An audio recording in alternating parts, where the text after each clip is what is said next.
Ya, saya memulai paparan dengan landscape demografi ya, dengan data-data di kependudukan di Indonesia, bahwa di Indonesia itu tahun 2020 sudah mulai dan sampai dengan 2030 kita akan mendapatkan bonus demografi. Apa itu yang disebut dengan bonus demografi? Bonus demografi itu adalah suatu keadaan di mana usia produktif itu lebih besar daripada usia pra-produktif dan pasca produktif. Ya, jadi jumlah uh, orang yang hidupnya produktif itu meningkat. Jumlahnya proporsionalnya itu lebih banyak. Dan kalau kita definisikan usia produktif itu adalah usia 15 sampai 65 tahun, atau kira-kira nanti kalau sampai tahun 2030 itu anak-anak berumur 2 sampai 12 tahun. Jadi anak-anak yang sekarang bersekolah di SD dan kira-kira SMP itu adalah mereka yang akan menikmati atau menjalani tugas sebagai kelompok yang mendapatkan bonus demografi. Nah, kalau kita dapat memanfaatkan bonus demografi itu dengan benar, maka Indonesia akan mengalami kemajuan. Karena apa? Karena orang yang produktif, orang yang memiliki kekuatan untuk bekerja dan juga berpikir, itu akan melejitkan potensi di Indonesia. Tapi masalahnya, apakah kita sudah siap dengan perangkat-perangkat dan memperlengkapi anak-anak ini yang kalau dalam istilah sosiologi, anak-anak yang akan menjadi usia bonus demografi nanti itu adalah anak generasi digital. Mereka adalah penduduk asli di dunia digital ini. Dan kalau kita tidak dapat menangkap mereka, gereja tidak dapat mempersiapkan dan keluarga juga tidak dapat mempersiapkan mereka dengan baik, maka akan menjadi malapetaka. Mengapa? Karena beberapa puluh tahun kemudian mereka akan menjadi beban bagi negara karena mereka tidak dipersiapkan dengan baik.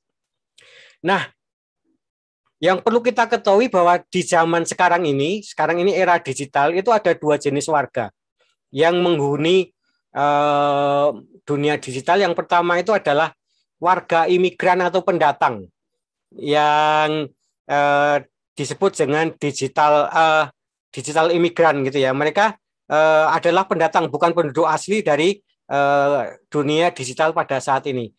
Nah, orang-orang ini adalah generasi yang hidup pada era analog yang memasuki era digital.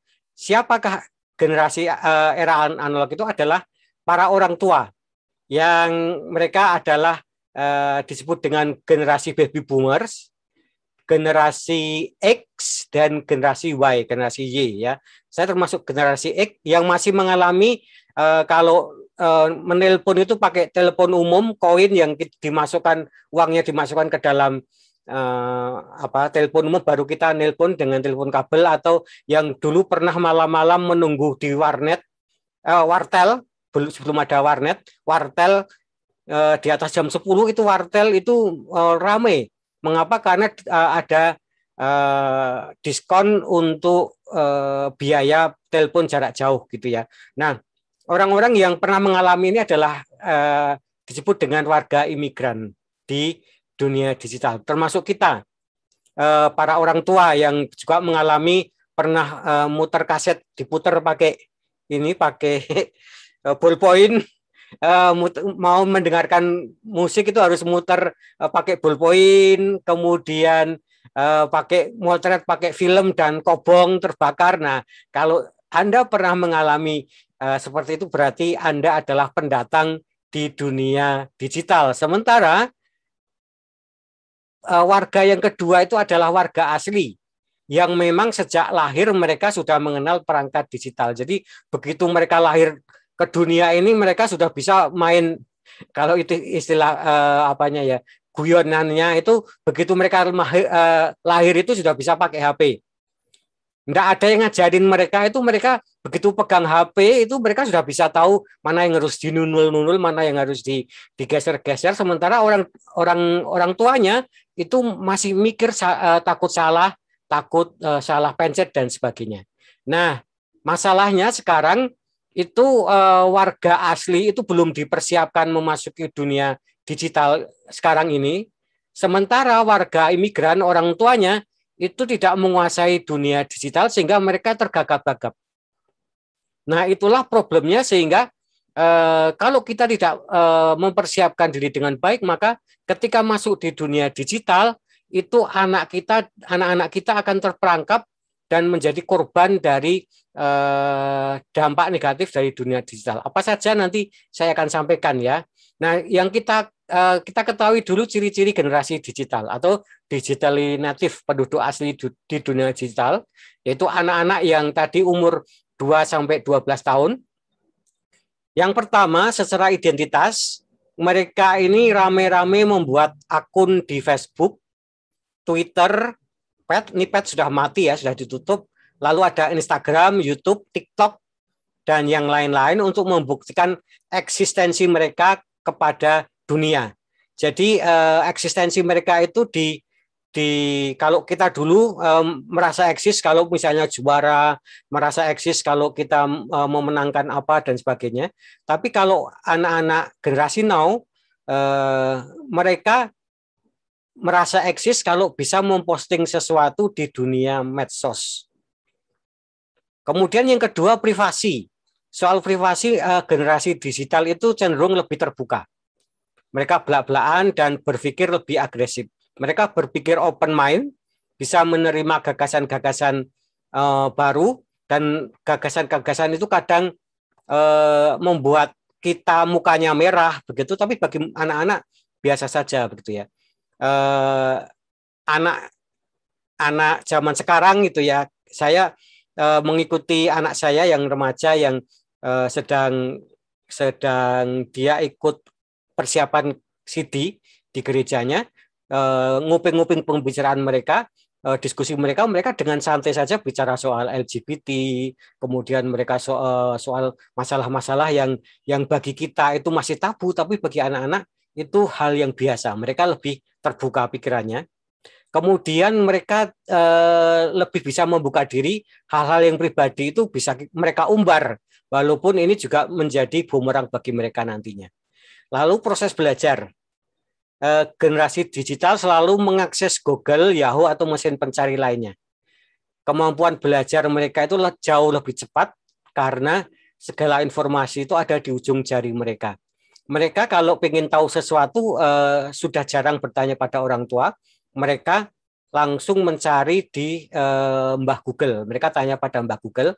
Masalahnya itu tidak semua informasi yang tersedia di internet itu adalah informasi yang akurat, informasi yang benar, sehingga bisa saja mereka mendapatkan informasi yang palsu atau informasi yang kurang tepat. Lalu yang keempat, mereka bebas berekspresi. Kalau Bapak Ibu main TikTok akan tahu, akan merasakan ini. Mereka berani untuk berekspresi, mereka berani misalnya menari, kemudian mereka berani bicara, mengemukakan pendapatnya secara terbuka, secara lugas, tidak ditutup-tutupi, tanpa malu begitu ya. Sementara kalau kita harus berbicara di depan kamera masih grogi, masih takut salah, masih was-was dan sebagainya. Tapi kalau generasi sekarang itu cenderung lebih ekspresif ya, mereka bisa mengungkapkan perasaannya, mereka bisa menangis di depan kamera, mereka bisa tertawa terbahak-bahak, tidak jaim. Kemudian mereka tidak suka diatur dan dikekang. Mereka mendapatkan kebebasan di dunia internet. Karena di dunia internet itu menawarkan kebebasan untuk berekspresi.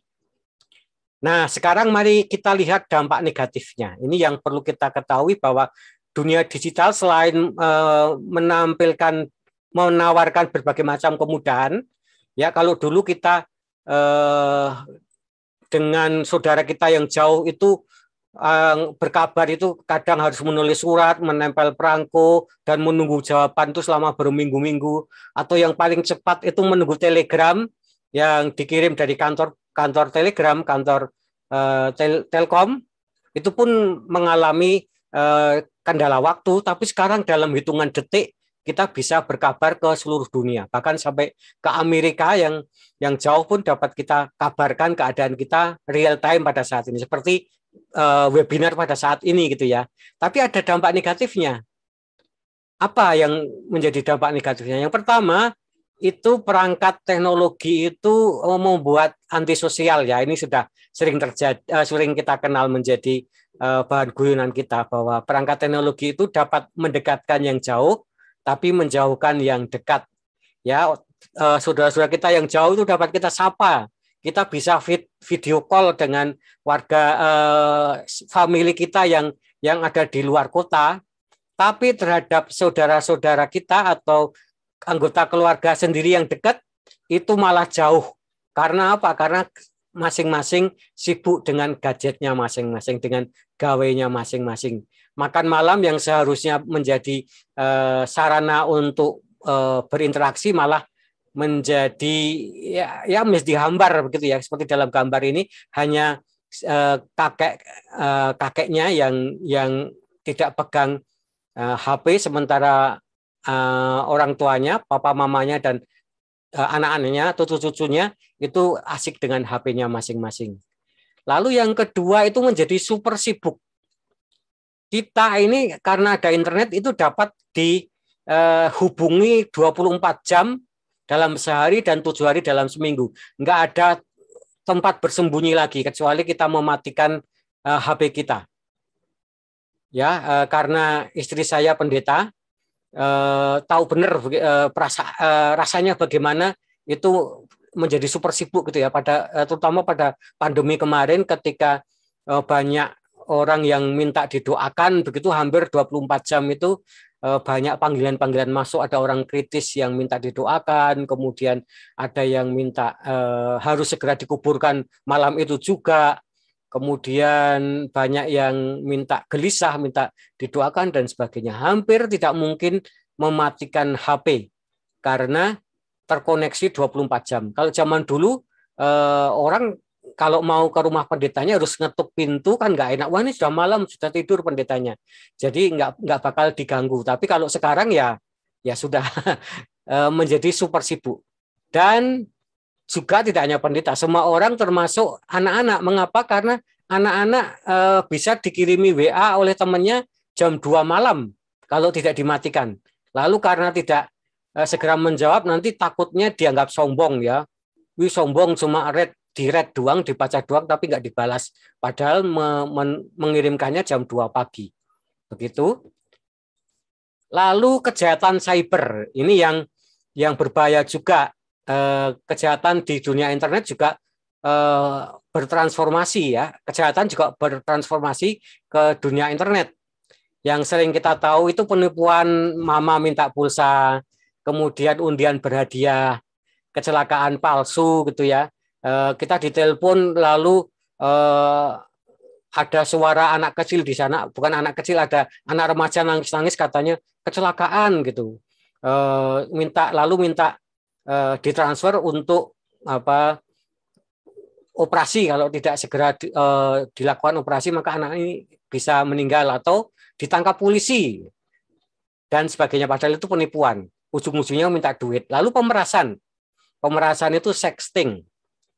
Sexting itu apa? Sexting itu adalah chatting lewat WA atau lewat Telegram dan yang lain-lain lewat chat. Kemudian si predator atau si penjahat ini berpura-pura sebagai temannya, itu meminta korbannya atau anak kita untuk potret secara bugil.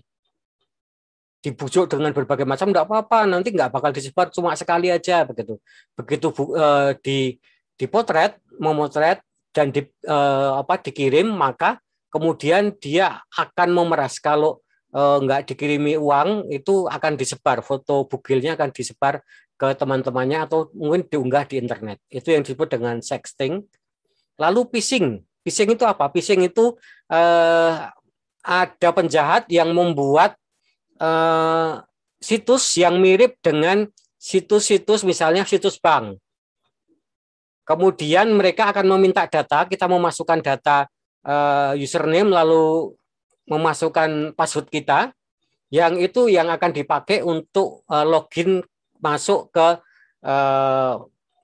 situs bank yang sesungguhnya untuk menguras rekening kita. Lalu ada cyberbullying atau perundungan di dunia internet. Nanti saya akan cerita tentang Amanda Todd ya. Siapakah Amanda Todd? Nanti saya akan ceritakan ini bahaya cyberbullying yang juga sudah pernah saya sampaikan kepada remaja di Jagerkes ya, di GKI Sangkrah beberapa minggu yang lalu saya sampaikan tentang bahaya cyberbullying ini. Lalu ada geotagging. Geotagging itu apa? Geotagging itu begini, Bapak Ibu. Di HP kita itu ada penandaan lokasi. Ketika kita memotret di suatu tempat, itu lokasinya itu akan otomatis disimpan di dalam foto. Sehingga kita tahu bahwa jam sekian, tanggal sekian itu ada di mana. Nah, ketika anak-anak kita itu mengunggah fotonya sedang selfie atau apapun di internet, itu metadatanya itu bisa dibaca oleh penjahat dan dia bisa tahu, oh anak ini sedang di Tawangmangu. Nah, kemudian dia bisa meluncur ke Tawangmangu misalnya untuk menculik begitu ya. Atau bisa juga dia memakai begini, anak ini di Tawangmangu kemudian menelpon orang tua dari anak ini mengatakan bahwa anak yang ada di Tawangmangu kecelakaan. Padahal enggak.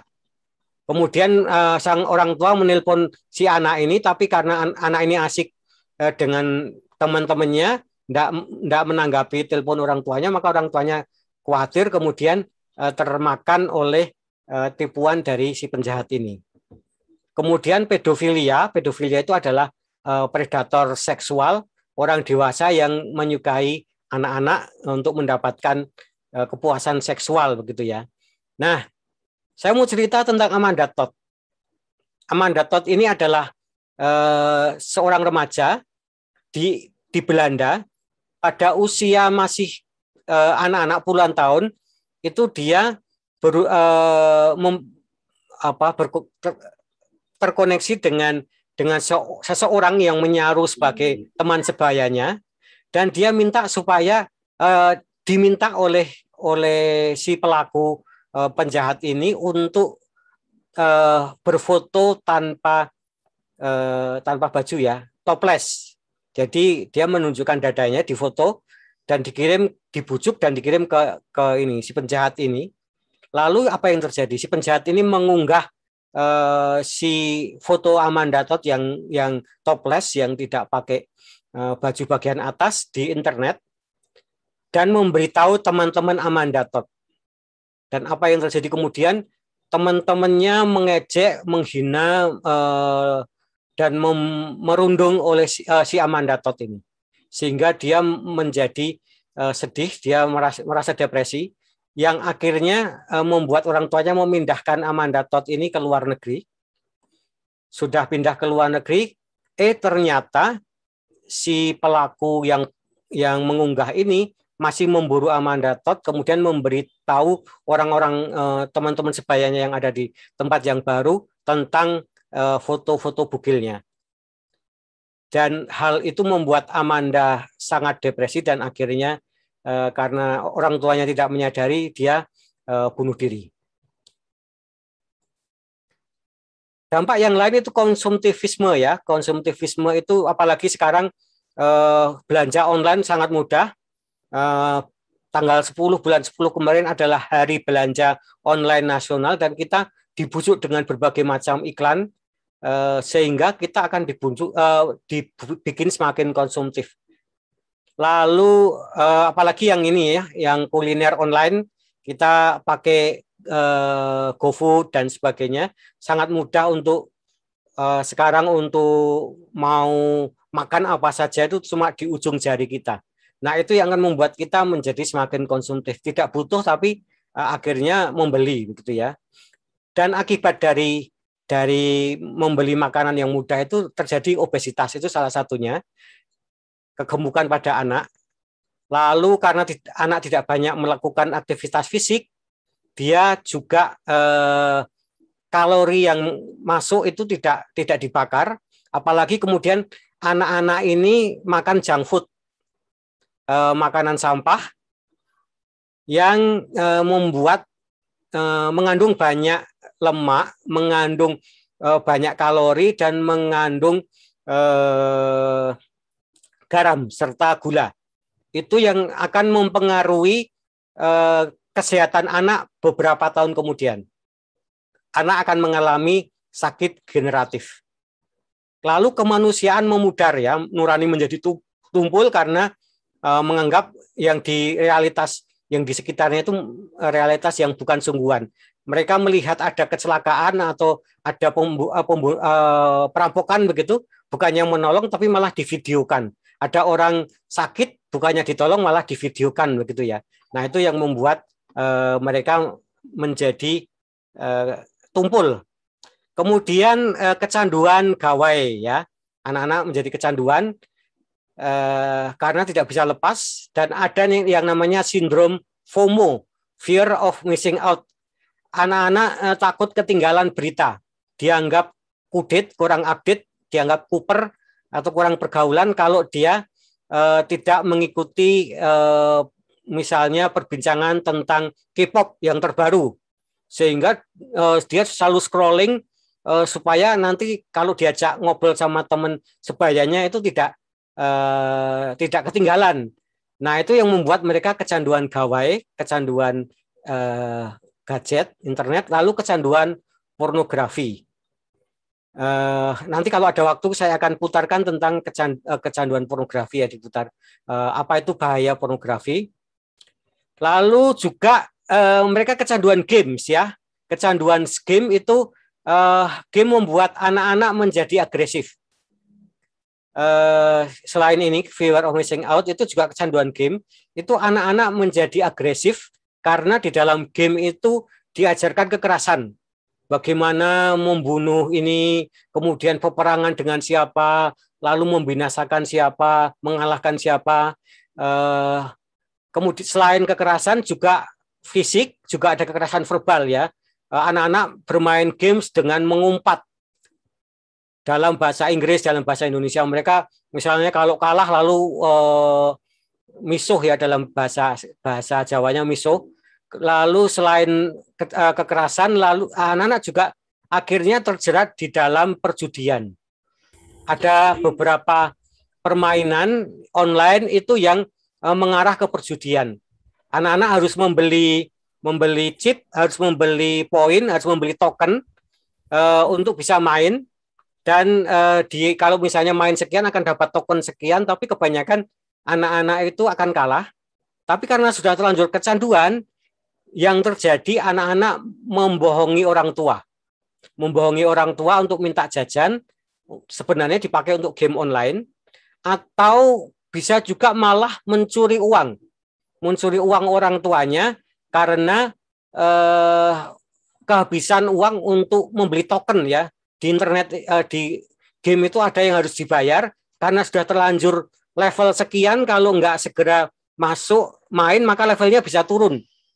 Nah, anak-anak takut kalau levelnya turun, maka dia terus didorong untuk selalu naik level, dan itu hanya bisa dicapai dengan membayar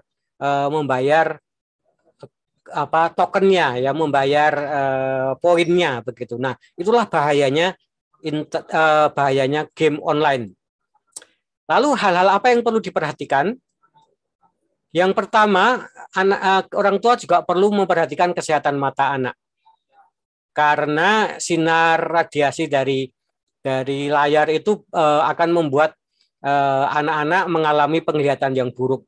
Apalagi kalau mereka menatap gadget di tempat yang gelap. Kemudian mengalami masalah tidur.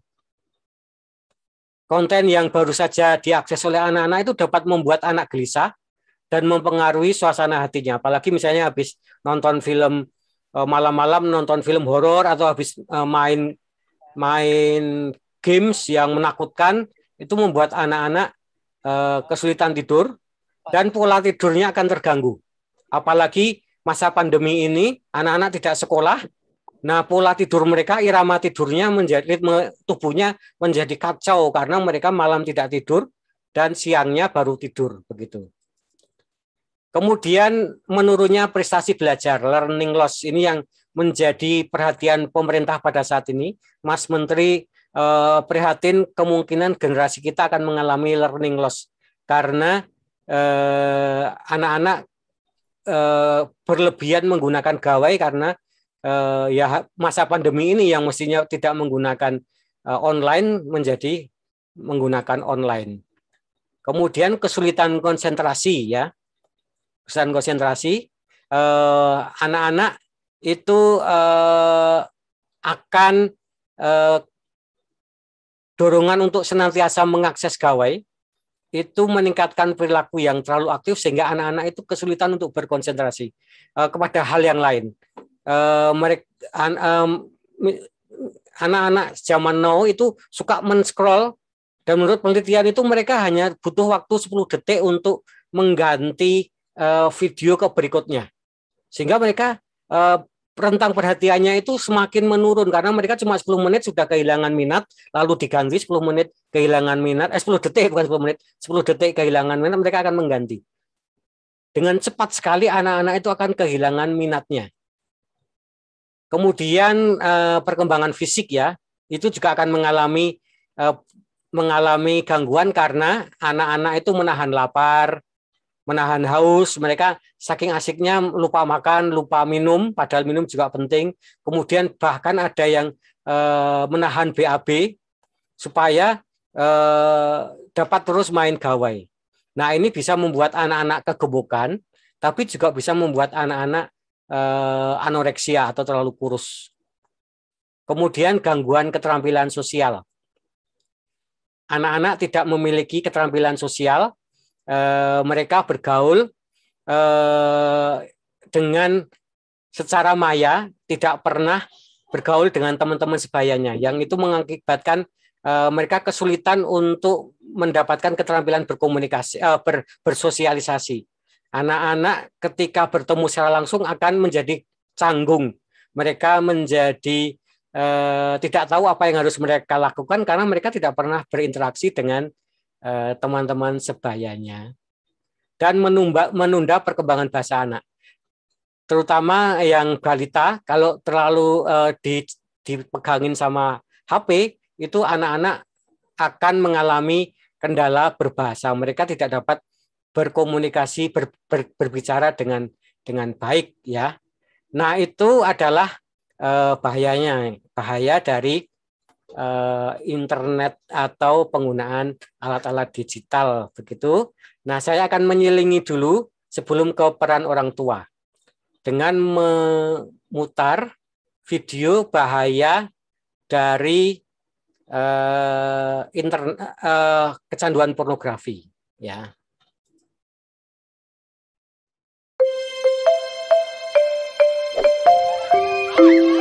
Pernahkah terbayangkan di masa depan nanti, anak-anak ini akan mengisi semua posisi penting di negeri ini? Ada yang menjadi guru, petani, pegawai negeri, pengusaha, dokter, seniman, tentara, peneliti, sampai presiden. Di Indonesia saat ini, ada 90 juta lebih anak dan remaja berusia 0 sampai 19 tahun. Mereka adalah digital native atau penduduk dunia digital, yaitu generasi yang sejak kecil sudah terbiasa dengan kecanggihan teknologi digital. Namun, kondisi umum anak dan remaja tersebut saat ini dalam kondisi memprihatinkan. Mereka blas, hidup mereka membosankan, mereka kesepian, mereka memendam amarah dan rasa takut, mereka tertekan dan lelah dengan keadaannya. Mengapa? Karena mereka dipaksa mampu baca tulis hitung sejak usia sangat kecil. Perhatian orang tua hanya pada pelajaran semata. Beban pelajaran sangat berat, belum lagi jika mengalami kekerasan di sekolah. Ia kesepian, tidak tahu harus curhat pada siapa. Wajar bila anak merasa stres. Akhirnya, ia mencari kegiatan yang membuatnya senang, dan kebanyakan dari mereka menghabiskan waktu dengan handphonenya. Handphone telah menjadi orang tua pengganti bagi mereka. Rata-rata mereka memakai handphone 9 jam per hari. Melihat isi dunia internet yang baik maupun yang buruk dan tidak terbatas jumlahnya, di antaranya juga ada gambar, tulisan atau video yang sengaja disebarkan oleh pebisnis pornografi. Menurut ahli terapi kecanduan pornografi, Mark B. Kestelman, pebisnis pornografi mengincar anak-anak blessed sebagai target utama bisnis mereka. Saat belum ada internet, pornografi ibarat makanan beracun. Kita hanya akan keracunan jika memakannya. Tapi kini, internet menjadikan pornografi seperti virus yang dapat bergerak dan memperbanyak diri tanpa terkendali, sehingga dapat menyerang dari segala arah. Mark benar, terbukti dari penelitian Yayasan Kita dan Buah Hati, pada tahun 2014, 92 dari 100 anak kelas 4, 5, dan 6 SD telah melihat pornografi. Kita mengira anak akan cepat lupa apa yang dilihatnya, padahal otak mereka seperti spons. Mereka mampu mengingat apa yang mereka lihat walaupun hanya sekilas. Sayangnya, bagian otak anak yang mampu membedakan baik dan buruk belum berkembang sempurna. Akibatnya, anak menganggap apa yang dilihatnya sebagai suatu hal yang wajar, tidak tahu mana yang pantas ditiru dan mana yang diabaikan. Maka, ketika melihat pornografi, anak juga akan cenderung meniru. Fungsi pertimbangan yang belum sempurna membuat anak melakukan segala sesuatu berdasarkan keinginan belaka. Inilah sebabnya pornografi internet menjadi jauh lebih bahaya. Sadarkah bahwa anak kita adalah target pebisnis pornografi? Apa kita tahu apa saja yang terjadi dalam hidup anak kita? Keringnya hubungan orang tua dan anak, orang tua kurang sensitif terhadap pornografi, dan kebiasaan orang dewasa yang menganggap pornografi sebagai humor adalah situasi yang sebenarnya sangat membahayakan bagi anak. Bencana yang paling besar adalah ketika para orang tua tidak sadar ada bencana. Lindungi anak kita dari bencana pornografi dan kejahatan seksual. Mari dimulai dengan mengasuh anak kita sendiri secara benar dan baik. Menyelamatkan satu anak sama dengan menyelamatkan kemanusiaan.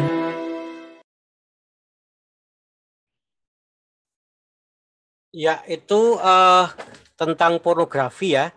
Nah, tidak hanya soal perilaku, tapi pornografi itu merusak otak ya, merusak otak secara fisik. Nah, saya kan putar sekali lagi, apa sih kerusakan yang dialami oleh anak-anak yang suka kecanduan pornografi ya. Tahukah Anda, otak merupakan bagian tubuh yang paling penting bagi manusia? Sekarang angkat tangan Anda dan letakkan pada dahi. Tepat di situ ada bagian otak yang paling istimewa.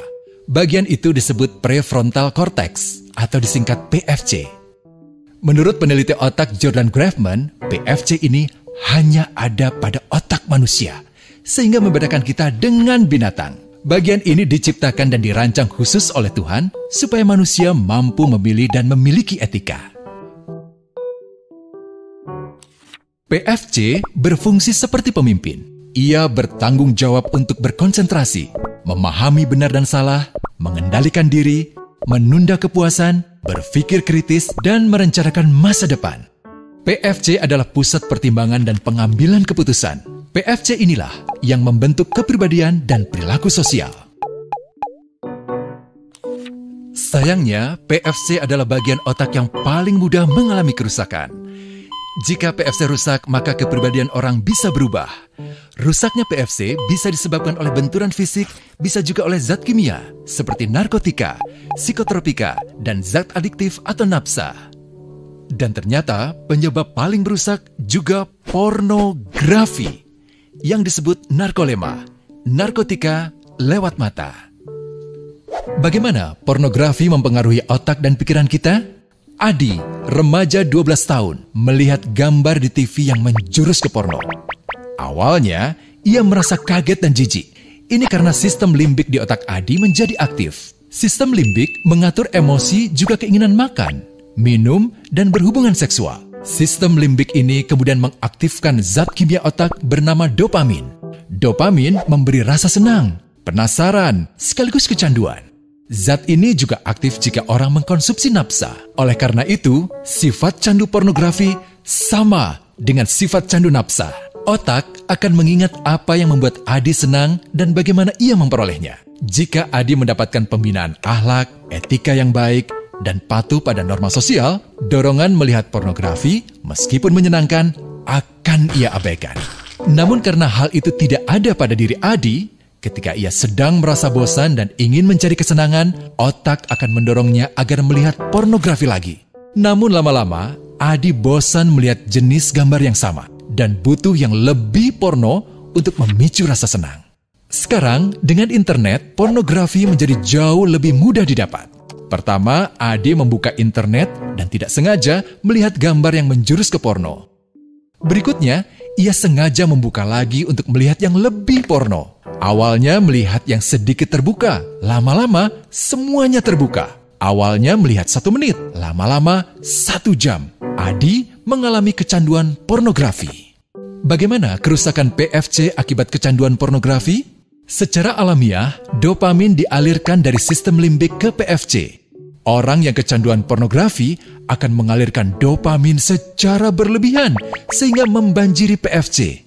PFC menjadi tidak aktif karena terendam dopamin. Semakin sering PFC tidak aktif, ia akan semakin mengerut dan fungsinya terganggu. Sistem limbik justru akan berkembang semakin besar karena terus mengaktifkan dopamin, sehingga Adi cenderung untuk terus mencari kesenangan tanpa takut atas akibatnya. Jika tidak ditangani segera, Adi berpeluang besar menjadi pelanggan pornografi seumur hidup dan mengalami kerusakan otak di bagian PFC. Awalnya, ia akan kehilangan konsentrasi, penurunan kemampuan menimbang benar dan salah, serta berkurangnya kemampuan mengambil keputusan. Lama-lama, besar kemungkinan ia akan melakukan masturbasi, oral seks, hubungan seksual suka sama suka, dan mudah berganti-ganti pasangan seksual. Pernikahan dianggap tidak penting, pasangan dianggap hanya sebagai objek seksual semata, cenderung merendahkan derajat dan kehormatan lawan jenis. Selera hubungan seksualnya pun tidak sehat dan seenaknya, kasar sampai tega memperkosa. Manusia jadi tidak ada bedanya dengan binatang. Inilah dampak yang terjadi akibat kerusakan PFC. Ahli bedah otak Donald Hilton Jr. mengatakan, jika difoto menggunakan alat magnetic resonance imaging, otak yang rusak akibat pornografi memperlihatkan hasil yang sama dengan otak yang rusak karena kecelakaan. Ia juga mengatakan, berbeda dengan dampak nafsa yang merusak otak di 3 bagian, pecandu pornografi yang sudah melakukan hubungan seks dengan anak-anak mengalami kerusakan otak di 5 bagian.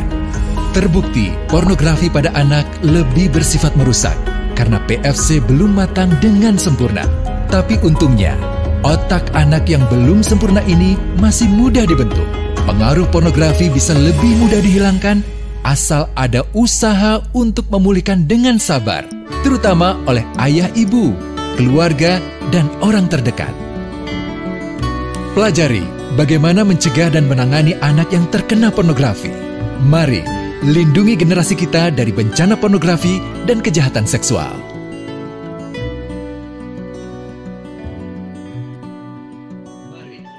Ya, demikian itu bahaya pornografi ya. Ternyata itu lebih berbahaya daripada narkotika dan lebih kerusakannya itu melebihi orang yang gegar otak begitu ya untuk pornografi terhadap anak-anak. Jadi ini bukan main-main bahaya pornografi bagi anak-anak. Saya stop di sini dulu. Nanti untuk peran orang tua akan saya lanjutkan pada bagian berikutnya begitu ya. Kita akan memberi kesempatan pada Bapak Ibu, teman-teman di sini untuk berdiskusi. Kalau ada yang mau menanggapi, saya beri kesempatan lebih dulu beberapa pertanyaan atau tanggapan. Begitu Pak Nathaniel. Matur nuwun Pak Purnawan. Monggo Bapak Ibu. Tentu kesempatan ini sangat baik ya bagi kita semua untuk belajar untuk bagaimana kita mendampingi putra-putri kita yang biasanya bingung ya apa main game, internet, gadgetnya dipegang terus. Dulu sebelum pandemi kita masih bisa beralasan kurangin handphonenya, tidak pakai. Tapi sekarang dengan pandemi ini justru malah kita mendorong anak-anak ini untuk menggunakan gadget dengan alasan karena sekolah online begitu. Nah, monggo seperti tadi Pak Purnawan sampaikan, kita buka forum diskusinya untuk 2 atau 3 pertanyaan pertama begitu. Mari, Bapak Ibu, silahkan. Ada yang ingin curhat ya? Monggo. Saya kok. Monggo. Oh, nggih, Ibu Supri nggih. Monggo, silahkan Bu Supri. Selamat malam Pak Pur. Selamat malam Bu. Ini di sini saya mau nanya ini Pak Pur. Kebetulan saya itu mempunyai keponakan usia 2 tahun, hampir 3 tahun. Tapi ayah ibunya kan bekerja nih Pak Pur. Dan dia dititipkan ke mbahnya atau yang. Dan biasanya kan mbahnya kebetulan itu juga kerja, jualan di rumah. Nah, biasanya dari kecil itu anak terbiasa dipegangi HP supaya bisa disambi kerja gitu Pak Pur. Nah, ternyata kebiasaan itu supaya anak diam, orang tuanya bisa bekerja, bisa disambi sama mbahnya itu menjadi sebuah kebiasaan yang tidak bisa dihilangkan. Anak menjadi ketergantungan terhadap HP. Jadi dia tidak akan mau makan apabila tidak dipegangi HP. Jadi waktu dia mau didulang ya Pak Pur, disuapin sama mbahnya, itu dia sudah bilang HP. Dia bilang gitu. Nah, kalau tidak dikasih HP, sambil disuapin dia pegang HP, sambil lihat HP, dia nggak akan mau makan. Itu sulit sekali. Diselimur atau dialihkan perhatiannya keluar di halaman rumah juga tidak bisa. Sudah menjadi ketergantungan dan ada waktu momen di mana dia harus benar-benar pegang HP selain momen makan. Nah, apa itu? Memang saya tahu bahwa kelebihan saat dia pegang HP, saya malah kalah ini Pak Pur. Dia bisa mengaplikasikan beberapa game dan dia tahu apa itu namanya? Tips-tips bagaimana dia bermain di permainan tersebut. Memang di HP-nya sudah diaplikasikan. Dia juga suka nonton YouTube. Nah, di YouTube ini dia jadi pinter Pak Pur. Jadi pinter cara mengenal nama hewan. Dia jadi pinter warna-warna lewat lagu-lagu pengenalan warna. Segi positifnya di situ. Anak belajar secara otodidak karena melihat YouTube. Nah itu. Tapi yang saya menjadi pertanyaan adalah apakah di usia 2 menjelang 3 tahun bisakah kebiasaan untuk memegang HP agar tidak sebagai senjata kepada orang tuanya, misalnya kalau dia nggak mau makan, hanya mau makan kalau pegang HP kan, sepertinya itu kebiasaan mengancam ya bagi saya itu. Nah, apakah itu bisa dihilangkan? Dan bagaimana cara menghilangkan kebiasaan anak untuk HP? Maksud saya bukan memegang HP, memainkan HP di waktu atau momen yang tidak tepat. Nah, ada segi positif dan negatifnya. Tapi saya merasa segi positifnya juga banyak. Tapi ya segi negatifnya itu tadi. Dia menjadi ketergantungan. Dan apabila ada orang lain yang pegang HP, ketertarikannya begitu besar. Dia akan mendekati, menjadi akrab dengan orang tersebut hanya karena. Iya. Begitu Pak Pur, kira-kira apa yang bisa sampaikan. Terima kasih. Ya. Ya, langsung saya jawab ya, atau bagaimana? Ya, satu lagi ya Pak. Oh ya, boleh. Ya, tadi Bu Supri itu sepertinya menceritakan HP-nya itu menjadi solusi untuk masalah yang dihadapi, tapi ternyata akhirnya menimbulkan masalah baru nih, Pak. Bukan pegadaian itu jadinya. Makanya. Mengatasi masalah tanpa masalah. Iya, baru saya mau bilang mau pegadaian, Pak. Oke. Nah, ini ada satu lagi, Pak, untuk pertanyaan di chat. Malam, Pak.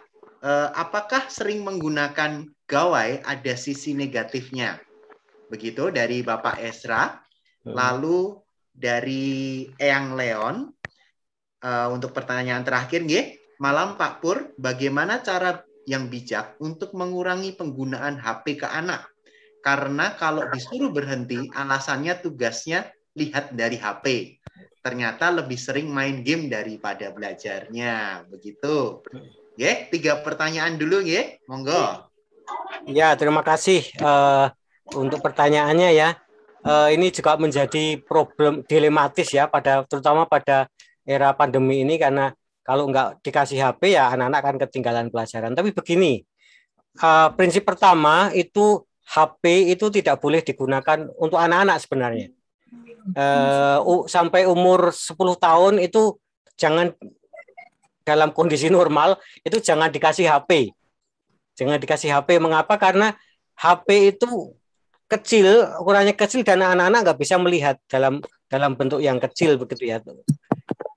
WHO itu membuat semacam rilis yang mereka sebut dengan bahaya screen time.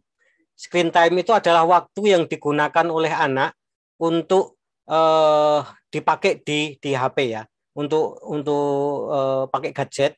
Nah, mereka membatasi untuk anak-anak usia sampai 3-4 tahun itu dalam sehari itu maksimal 60 menit. Maksimal 60 menit, nggak boleh lebih dari itu. Jadi, dalam satu hari ya, dalam 24 jam. Jadi misalnya pagi hari nonton YouTube 1 jam, berarti jatah dia itu cuma sudah habis karena 60 menit. Kalau misalnya dia nonton atau pakai HP itu setengah jam, maka jatah dalam satu harinya tinggal setengah jam lagi. Itu 3-4 tahun. Sementara kalau 5-6 tahun screen time-nya itu hanya 120 menit. 120 menit, selebihnya anak-anak harus beraktivitas fisik. Karena mereka tugas perkembangannya itu adalah beraktivitas fisik untuk mengembangkan kemampuan motorik halusnya dan motorik kasarnya. Sementara kalau pakai HP, anak-anak itu hanya mengembangkan motorik halusnya cuma di jempol sama jarinya. Jadi anak-anak nanti cuma pinter pakai jempol sama jarinya untuk scrolling itu. Yang lain nggak bisa. Mau melompat nggak bisa, mau berlari nggak bisa, mau berguling-guling nggak bisa, karena ya nggak pernah dilatih untuk melakukan itu. Makanya sebenarnya nggak boleh pakai anak-anak balita itu, jangan dipegangin gadget gitu ya. Boleh mengenal tapi jangan lama-lama. Ya, itu kesalahan orang tua karena merasa nyaman HP itu menjadi pengasuh anak-anak, menjadi neninya anak-anak. Ketika dipegangin bisa disambi kerja yang lain kan. Seperti dulu kita diberi TV supaya kita tenang, anak-anak orang tua kita bisa bekerja. Nah, sekarang itu dosa itu menurun kepada kita, menurunkan kepada anak kita dengan gadget gitu ya. Ini dosa turunan ini. Bertobatlah. Lalu kalau sudah terlanjur bagaimana? Kalau sudah terlanjur, begini, anak-anak menyukai HP itu karena kebiasaan. Kalau kita langsung menyetop kebiasaan, pasti akan memberontak. Anak-anak pasti akan marah, dia akan protes karena kebiasaannya diganggu. Coba aja kalau misalnya kita biasa membuka pintu dengan tangan kanan, lalu disuruh buka pintu dengan tangan kiri, itu pasti akan kagok gitu ya. Kita akan nggak nyaman. Nah, untuk membuat anak-anak tidak menyukai HP, maka carikan alternatif kegiatan yang menarik bagi mereka, tapi jangan mendadak, pelan-pelan. Pelan-pelan dan dibentuk kebiasaan. Menurut teori 21 hari. Untuk membentuk kebiasaan baru itu 21 hari.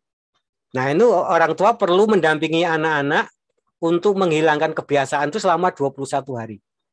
Dan percayalah, nanti pada hari ke-21 itu anak-anak tidak pakai HP pun tidak menjadi masalah asal mereka punya kegiatan yang lain. Saya itu sudah 10, mungkin lebih dari 20 tahun nggak nonton TV. Dan merasa sekarang tetap masih bisa hidup itu karena kebiasaan nonton TV-nya sudah saya hilangkan. Jadi nggak ada masalah kalau saya nggak nonton TV. Jadi manusia itu adalah makhluk kebiasaan. Begitu kita dibiasakan pelan-pelan, maka mereka pasti tidak akan protes. Masalahnya kan kita sering merampas HP begitu saja kan. Nah, itu merusak irama dan kebiasaan, pola kebiasaan. Kemudian untuk YouTube itu hati-hati ya. YouTube itu ada yang untuk anak-anak, ada yang untuk orang dewasa. Ada banyak konten-konten yang sebenarnya tidak cocok untuk anak-anak. Jadi saran saya pakai YouTube yang versi anak-anak. Install YouTube versi anak-anak. Jangan install YouTube orang dewasa gitu ya. Yang di situ yang untuk anak-anak itu sudah diseleksi, sudah dikurasi oleh YouTube sehingga aman bagi anak-anak. Kemudian bagaimana caranya supaya anak-anak tidak protes, tidak misalnya diberi gadget tapi untuk belajar malah dipakai untuk ngegame gitu ya. Karena kesalahan pertama, bukan kesalahan ya, ini saran saya, ketika kita memberikan HP kepada anak itu didahului dengan perjanjian atau kesepakatan aturannya. Anak-anak diajak membahas peraturannya, kalau mereka setuju baru diberikan HP-nya. Nah, kita kan orang tua nggak begitu kan, ngasih HP, wah seneng nggak ulang tahun, kasih HP, beri HP yang baru, nggak pakai perjanjian, ya sudah anak-anak pakai semau mereka.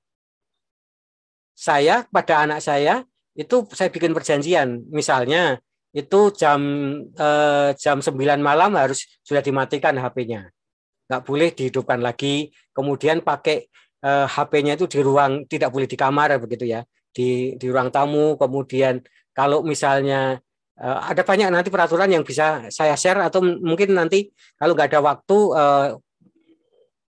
PowerPoint saya nanti bisa dibagikan kepada Bapak Ibu yang ada di sini. Bikin perjanjian dulu. Perjanjiannya bisa lisan tapi lebih baik bikin tertulis lalu tanda tangan. Anak-anak suruh tanda tangan dan itu yang akan menjadi dasar. Kalau anak-anak melanggar ya kita ini diberi sanksi, misalnya HP-nya ditarik sehari begitu ya, supaya mereka tahu ini salah dan tidak akan mengulanginya. Misalnya perjanjiannya kalau ini dilanggar, HP-nya dipegang oleh papa sama mama sehari, atau kalau ini yang berat berarti seminggu, kalau paling berat misalnya sebulan. Termasuk perjanjian tidak boleh bugil di depan kamera, itu penting. Bikin perjanjian di muka supaya anak-anak tahu apa yang dilakukan dan yang tidak dilakukan. Lalu jangan merasa bangga kalau anak-anak pinter mengoperasikan gadget. Mengapa? Karena berarti mereka pinter ngakalin bapak ibu. Kita ini kalah canggih dari mereka. Wah, anak saya pinter mengoperasikan itu, tapi mereka juga pinter ngakalin bapak ibu. Misalnya mereka pinter mengakses konten-konten pornografi yang tidak bisa diketahui oleh Bapak Ibu.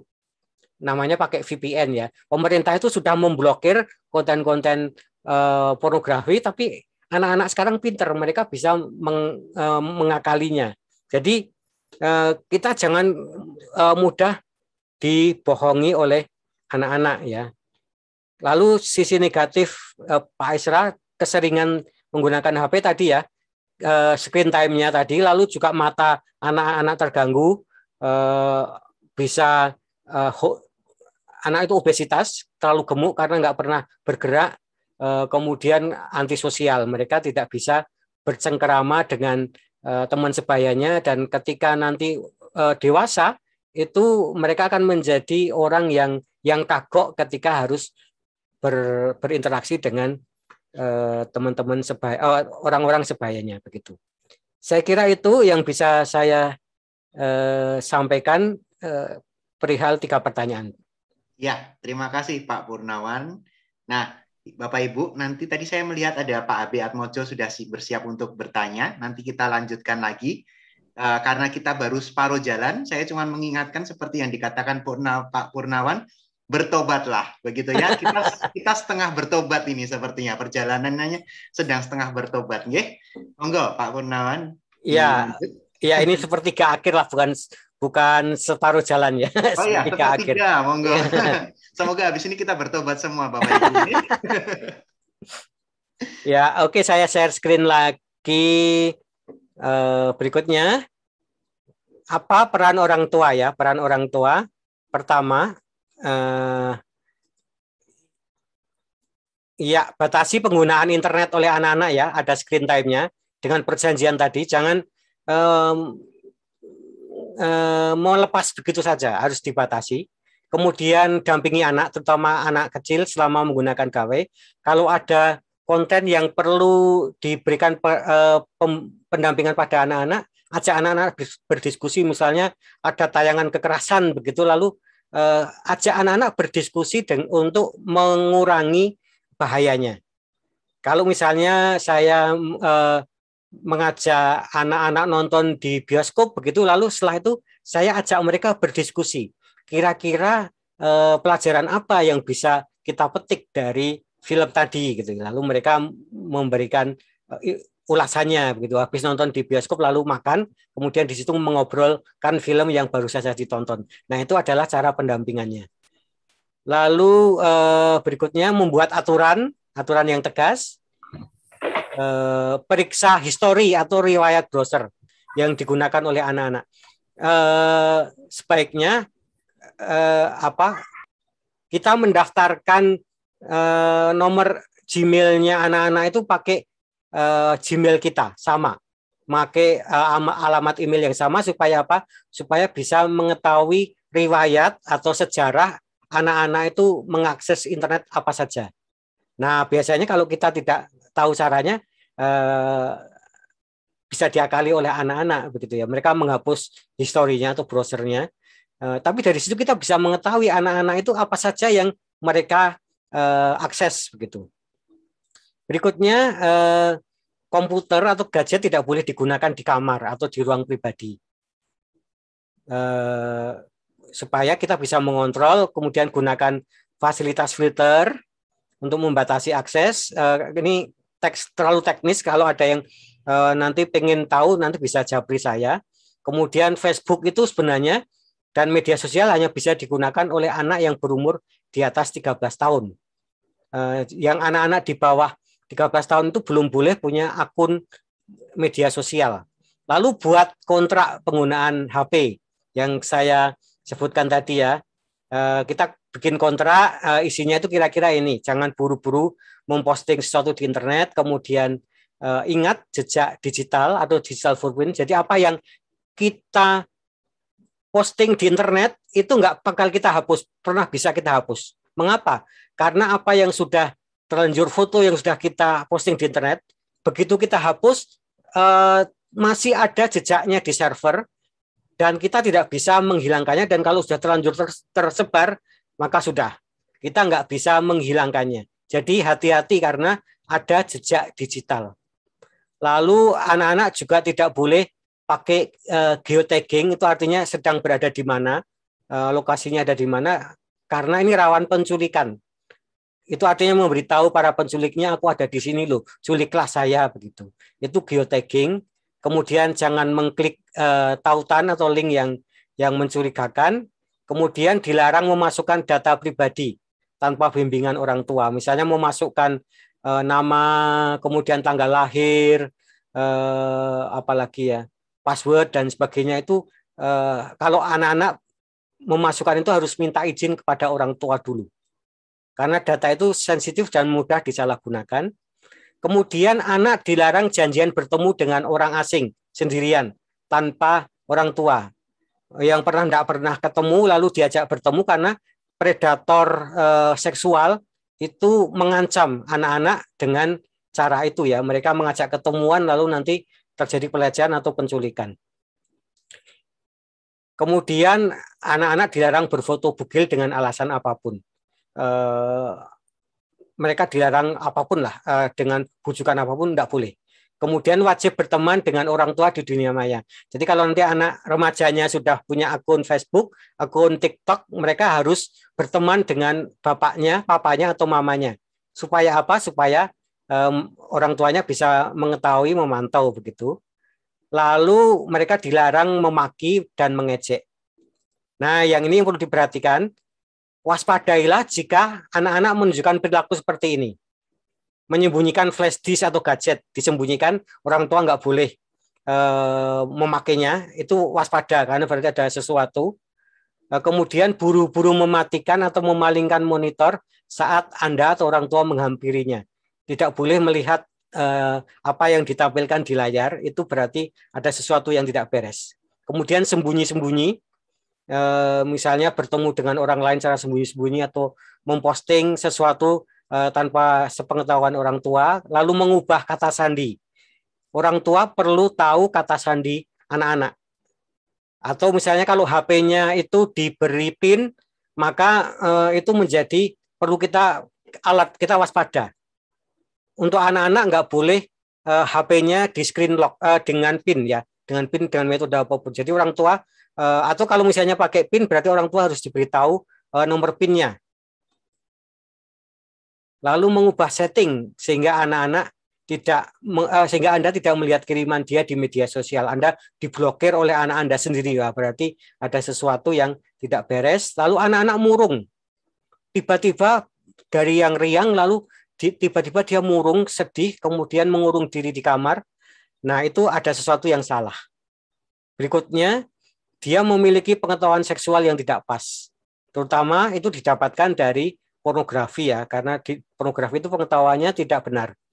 Kemudian mengabaikan atau tidak mengerjakan PR, menolak untuk melakukan aktivitas sosial, diajak temennya main, nggak mau, dia hanya mau main pakai HP, kemudian lebih asik pakai gadget ketimbang bercengkerama dengan keluarga. Misalnya makan di luar, begitu anak-anak lebih menunduk dengan HP-nya daripada berkomunikasi dengan keluarganya, begitu berarti perlu kita waspadai. Kemudian menghapus history, dia menghapus sejarah di browsernya, berarti ada sesuatu yang disembunyikan. Kemudian menerima pemberian orang asing, kita nggak pernah memberi uang pada dia, tapi kok dia beli baju yang baru, dia bisa beli sepatu baru, dia bisa beli kuota internet, begitu. Nah, kita perlu curiga karena kemungkinan besar dia menerima pemberian dari orang asing dan itu menjadi pintu bagi predator seksual. Nah, matur nuwun. Jadi demikian paparan dari saya. Nanti materi secara lengkapnya bisa didapatkan melalui panitia bulan keluarga, begitu ya. Nah, itu bagian akhir dari peran orang tua. Nah, kalau ada yang mau bertanya lagi dan berdiskusi, mari silakan kalau masih ada waktunya.